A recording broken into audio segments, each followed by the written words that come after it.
Today we're going to test out the new Zaryte Crossbow, which, in case you've been living under a rock this entire time and didn't already know this is the new best in slot crossbow in OSRS, which comes with 110 range attack bonus opposed to the Armadillo crossbow, which only has 100 attack bonus. And for whatever reason, they decided to give it these absurd defense bonuses. And the defensive stats actually surpassed the Zamorak and Hasta, making this the best in slot defensive item in the entire game. Even though the duel arena is pretty dead because you can only do up to 10 mil, if you decide to stake, make sure they don't have one of these in their inventory. The main highlight of this bow is the special attack provokes the bolt proc, which ironically I did make that suggestion in a tweet to Mod Ash as a buff for the Armadillo crossbow, which would have been months before Jagex could have even conceived of this idea. So taking a look at what I paid for it, I managed to pick it up for 429 mil. Let's see if it's worth the price tag. So I'm going to try to make this a little bit more than just a standard review. I'm going to try to find a unique purpose for this bow. So to start off, I'm actually going to use the Void setup. I'm going to lose a little bit of accuracy that I could have with Armadillo, but this is the highest hitting setup unless you're on a Slayer task or using a Solve Amulet, in which case I'll be using the Zaryte Vambraces. So pretty much what I'm going to be doing is I'm going directly to the avatar and seeing if I can Ruby Bolt proc and actually hit a number. Also keep in mind there is a passive effect with this bow that allows you to hit 10% more damage with every single bolt proc. So this bow is not exactly what I expected. I figured a Ruby Bolt proc is 100% always going to hit the same number. But with this bow, the actual spec itself can miss, so you can't just blatantly ignore the defense level of the creature you're attacking. Well, I'm a little bit disappointed, but I can understand how that's balanced. Perhaps if they were to buff this bow, maybe that attribute should only apply to Ruby Bolts. Okay, so now we're going to be using Jade Dragon Ebolts, better known as Annoying Bolts. I guess rather than explain it, I'll just show you. So, let's find somebody who's meleeing strictly. This guy's meleeing. And we're going to freeze him so he can't attack me, right? And let's see if that actually does a little bit of a stun. He's really confused. I wonder if he can move yet. I'm a Sam. What? You're something, alright, buddy. Let me just see if we can catch a stun followed by a throwing axe. Let's see if that does anything. That time... Oh, I didn't do it. Wow, okay. That was effective. Let's take a look at this again and see how long we could actually freeze our target for. So, hit it. Whoa, that was just off spec. Alright. Okay, that's not very long at all. It's a little underpowered. Let's do it again. He's frozen again. And gives you only a couple seconds. That's really underpowered.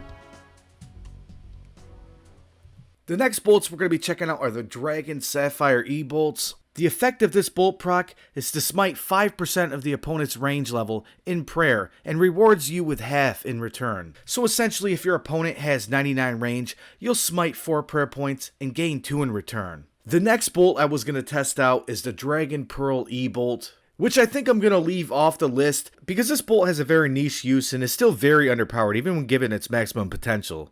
Okay, let's take a look at the new Zaryte Vambraces, which are the new best in slot Vambrace. Let's just give it a quick comparison with Barrow's Gloves, which were the previous best in slot item, which are sitting at 12 attack bonus.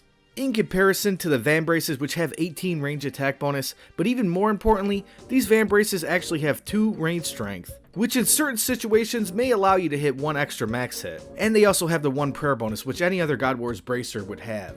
Alright, I'm going on an Armadillo task. I'm bringing along just this crossbow for the spec and main hand weapon, and I'm going to do something I've been wanting to do for a while, but there was never a good reason.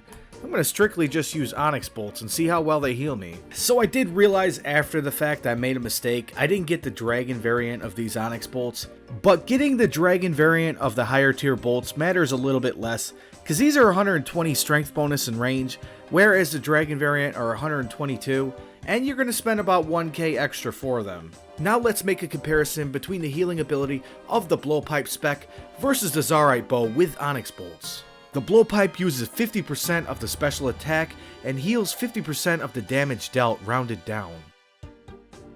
So our max hit is 49 and we heal 24 HP. Next up, the Zaryte Crossbow, which is going to proc the max hit with the Onyx Bolts, which has an additional 20% damage bonus and heals 1/4 of the damage dealt.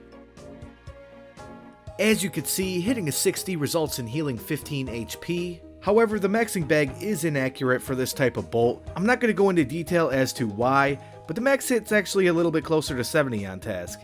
So far, not getting hit too bad, or at all. I'm also not really hitting. Oh, there goes a big hit. Well, I'm definitely tanking it. Let's see if we can get a heal in. Okay. That's pretty good. Almost back to full on that one. Hitting like crap, though. Okay. Oh, you know, I didn't even mean to bring the freaking blowpipe, and I still did. Jeez. And that's a death right there, Mr. Bird. See you later. To be honest, that wasn't horrible, but I think it's, you know, it's the tanking that really helped on that kill. Let's just try to get a little passive heal in here. It's probably not going to happen. Okay, let's go. Round 2. Let's go for a big spec. A big 0. Okay, we're slamming. I wouldn't doubt the reason why I'm tanking so well right now is partially because of the bow's defense. And that should be a kill. Yes, it is. Wow. I just hit a 67 heal on the minion. I wasn't recording. Dang. Woo, first hit. Oh, second hit. 41 into 42. Can't expect to hit anything. Oh, man. 51. Man, I am slamming. This is like the fastest crossbow kill ever. Oh, there it is. Death. That was beautiful. That was a great kill. Well, that was fun and all, but if you're not chinning at Armadillo, you're losing out on DPS. I just wanted to see this with my own eyes, hitting the 110 on Corp. Eventually, I want to put together a 20-man team, all with Zaryte Crossbows. I want to see how that turns out. Let's go, first time nexing with the Zaryte Crossbow. I know most people bring the T-bow with them as well, but for this first trip, I'm going to just use the crossbow. Oh wow, 1111 XP on range, dang. Yeah, it's already pretty apparent. I'm going to need a T-bow for the minions. No, that's my second elite here. I could have had like 2 Torva pieces. No, but actually I appreciate that. It's still a good drop. For the first trip, I strictly only used a Zaryte Crossbow with a really small team, and I still managed to get MVP at least once, and only like 5 or 6 kills. Alright, let's go for another trip. This time we're going to bring the Zaryte Crossbow and the T-bow. I haven't ran it through a DPS calculator, but I'd say the Zaryte Crossbow is a little stronger on the boss itself, and a T-bow is a little bit stronger on the minions. And it's funny, I didn't even notice until I looked back at the video. Some guy got Torva legs while I was there. I was in kind of a hurry to sell this bow, so I only gave Zulber a few attempts. So basically my strategy here was to start out with the Ruby Bolt proc, which was a little bit disappointing. It only hit 39. And then go back into the Mage switch, which I messed up a little bit. Then once the HP got a little bit lower on the range phase, I would use Dragon Bolts. I didn't notice any major performance in this small test sample, but I'm definitely going to revisit it. As soon as the crossbow stabilizes and I decide to keep it. Let's just take one more look again before I sell it. I paid 429 mil for the bow and 153 mil for the van braces. And I ended up taking about a 50 mil loss on the bow and a 15 mil loss on the van braces. In my final opinion on the Zaryte Crossbow is, it's very good at next, if not a must, and also PKing, but outside of that, it's not really that great. And it definitely deserves to be a little bit cheaper in my opinion. So hope you guys enjoyed the video. You must have if you made it this far. And this giveaway is just for people who made it this far. The first person to find me in game and let me know you watched the video gets 5 mil. Peace out guys, I'll see you in the next one.